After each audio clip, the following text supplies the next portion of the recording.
Hello everyone, good morning. Today Nivedita and I will be presenting on the topic Bronfenbrenner's Ecological Theory and ADHD. We will be diving deep into how these two are related. So let's quickly recap a few things about ADHD. Attention deficit hyperactivity disorder or ADHD is marked by an ongoing pattern of inattention and or hyperactivity, impulsivity that interferes with functioning or development. It happens in children and teens and can continue into adulthood. ADHD is one of the most commonly diagnosed mental disorders in children. It's usually spotted during the early school years when a child begins to have problems paying attention. ADHD that is not treated and managed well during childhood, it persists into adulthood and can also interfere with relationships, work life, and overall quality of life. And now you'll also look at why we have to look ADHD through the lens of Bronfenbrenner's ecological theory. So it so understanding it through this theory is important as it highlights how multiple environmental factors from immediate family interactions to broader societal influences interact to impact the development and management of ADHD. This holistic approach can lead to more effective and comprehensive support strategies for individuals who have ADHD. Not just keeping the genetical aspect, but also the environmental aspect will give us a new perspective to look at ADHD. Bronfenbrenner's ecological theory or ecological systems theory, it states that human development is influenced by different types of environmental systems. So all these systems affect the development of a child. The theory views child development as a complex system of relationships affected by multiple levels of the surrounding environment, from immediate family and school settings to broad cultural values, laws, and customs as well. Now here you will see the model that will help you give you a clear picture about these five systems that we discussed. So these systems include microsystem, which is here the first system, and then we have mesosystem, exosystem, macrosystem, and chronosystem, each representing different levels of environmental influences on an individual's growth and behavior. So, microsystem includes the child's most immediate relationships with the environment. For example, a child's parent or sibling, classmates, or neighborhood would be the part of the microsystem. The microsystem is the most influential level of the ecological systems theory. Then the next one, the mesosystem, involves interactions between different microsystems in the child's life. For example, communication between child's parents and the teachers. And then we have exosystem, which incorporates other formal and informal social structures. While not directly interacting with the child, exosystem still influences the microsystem.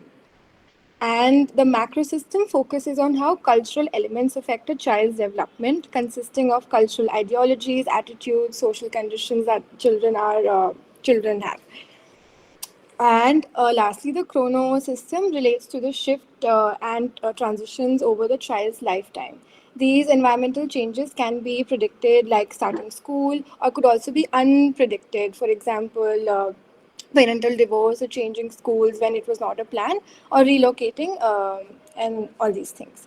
Okay, and now let's also look at a few examples to understand what happens in each system. So the first is the microsystem. Supportive parents who read to their children and provide education activities, they may positively influence cognitive and language skills. And mesosystem. In this system, if, for example, there is a conflict between microsystems, like parents and teachers blaming each other for child's poor grades, this creates tension that negatively impacts the child. In exosystem, if the parent's job is too stressful, he or she might not be able to stay in touch with all, say, the child's school activities. So that might also affect the child negatively. In macrosystem, boys raised in more patriarchal cultures might assume more dominating masculine roles. And lastly, in chronosystem, entering a new school, maybe which was not unplanned, the child is not able to make, say, friends or connections, that might affect the self-esteem of the child. All right, and now we would also see how each system affects an individual with ADHD. So, in microsystem, understanding ADHD in this context involves examining how these close relationship environments impacts a child's behavior and development. For example, family dynamics, parenting styles, and classroom settings can significantly affect the management and manifestation of ADHD symptoms. And next is mesosystem and ADHD. For a child with ADHD, it's important to consider how relationships and interactions between home, school, and peer groups influence their behavior. Consistent communication and collaboration between parents and teachers, for example, can lead to better support and strategies for managing ADHD. Over to you, Nivedita. Thank you, Shivangi. So we'll now look into the ecosystem. This includes broader social systems that do not directly involve the child but still has an indirect impact on the child. So, for instance, if parental workplace stress or community resources for ADHD support can affect how parents and caregivers manage their child's condition. Understanding these factors can help in developing comprehensive support systems for the families. The next is macro system. So this encompasses cultural values, laws, societal norms, and cultural attitudes towards children. And since we are specifically looking at ADHD diagnosed children, we address them. And stigma and the availability of healthcare and educational resources are all part of this level. So, recognizing how these broader societal factors influence the perception and treatment of ADHD can guide policy changes and promote more inclusive practices. And the last is the chronosystem. This dimension considers the element of time, including changes and transition over the lifespan. So for ADHD, this involves looking at how symptoms and coping mechanisms evolve as the individual grows, as well as how historical changes in societal attitudes and scientific understanding of ADHD impact those with the condition. Next slide, please. All right, so we'll just go through some of the researches related to this. So the first one is the study. Um, yeah, this is a study by Nguyen in 2018. They used an ecological perspective to explore how school and community roles affect ADHD development via school engagement and physical activity based on data from the 2011 to 2012 National Survey of Children's Health. Um, yeah, so the study linked neighborhood, school, family characteristics with school engagement and connected school engagement to ADHD. And they also examined how neighborhood factors impact physical activity in children with and without ADHD. So the results show that the family, school, and community characteristics do influence ADHD, and underlining the need for holistic management approaches.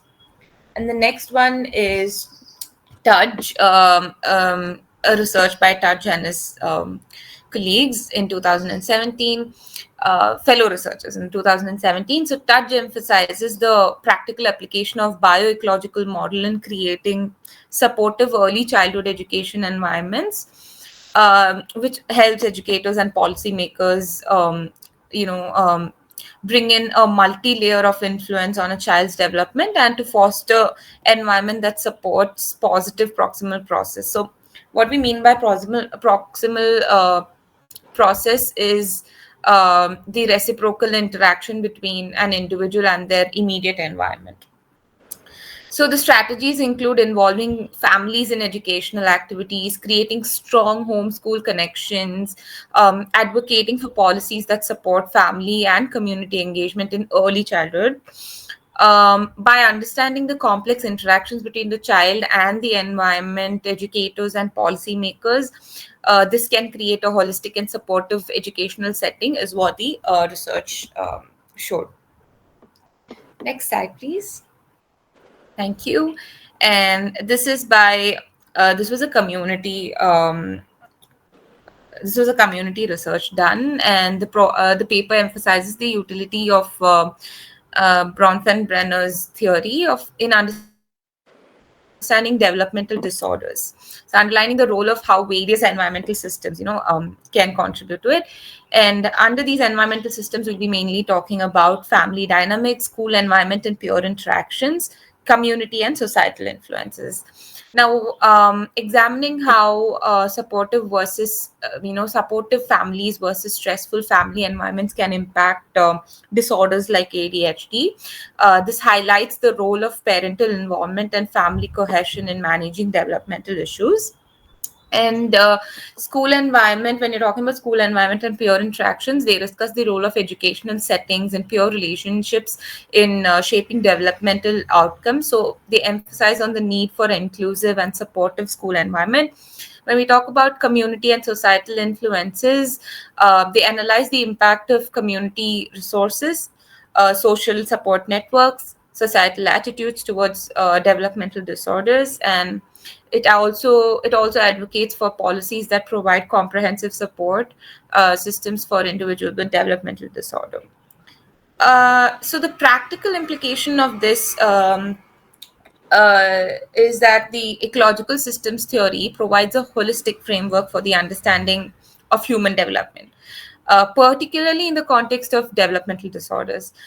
It underlines the importance of considering multiple environmental factors and their interactions to develop effective interventions and support strategies.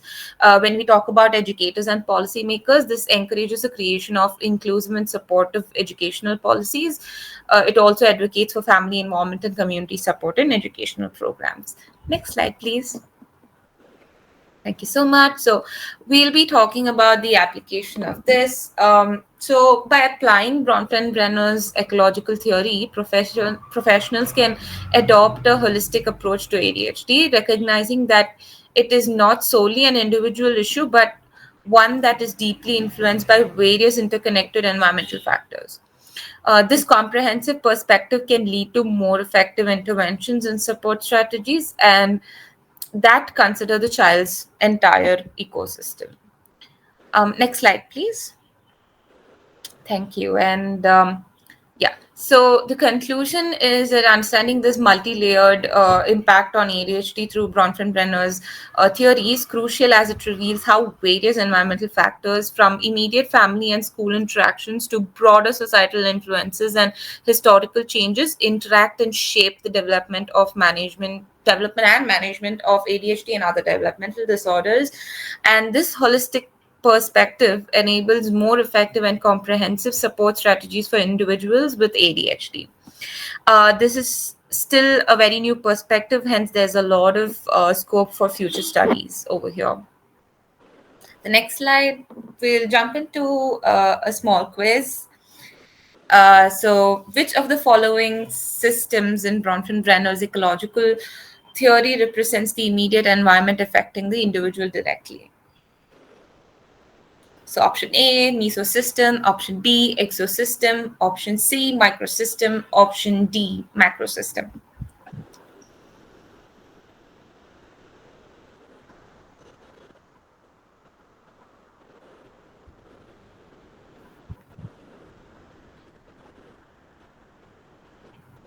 Okay, we get a lot of C's, and Chitaniva says B. It's C, microsystem is the right answer. The next question, please. In the context of ADHD, which system involves the relationships and interactions between different microsystems such as home and school? Chronosystem, option B, mesosystem, option C, exosystem, option D, macrosystem.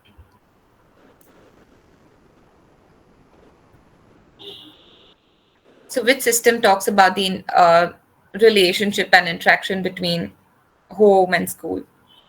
Any idea? Oh, yeah, we have.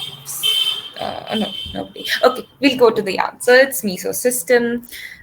Next question. Two more questions, guys, I promise. Which environmental system in Bronfenbrenner's theory includes broader cultural and societal influences like laws and social norms? The clues, it's the outermost. Macro system, we get chrono system.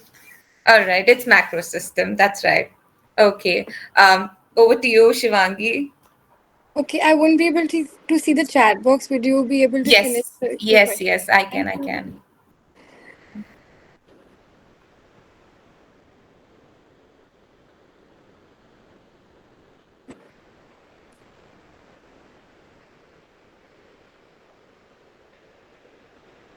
Do you want me to like read it out?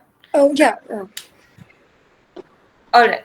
So, according to the presentation, how can a supportive family environment impact a child with ADHD? So, we have all of these options. It can exacerbate ADHD symptoms. It can help mitigate ADHD symptoms. It has no impact on ADHD symptoms. It can only influence ADHD symptoms negatively. Which one do you think is the right answer? Option B, option B, option B, option B. All right. Okay, let's just, yes, that's right. Okay, last one. Yeah, which system in Bronfenbrenner's model considers the influence of time and life transitions on an individual's development? Microsystem, chronosystem, exosystem, mesosystem.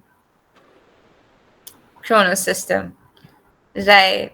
So, yes, that's right. All right. Thank you so much. That's the end of it.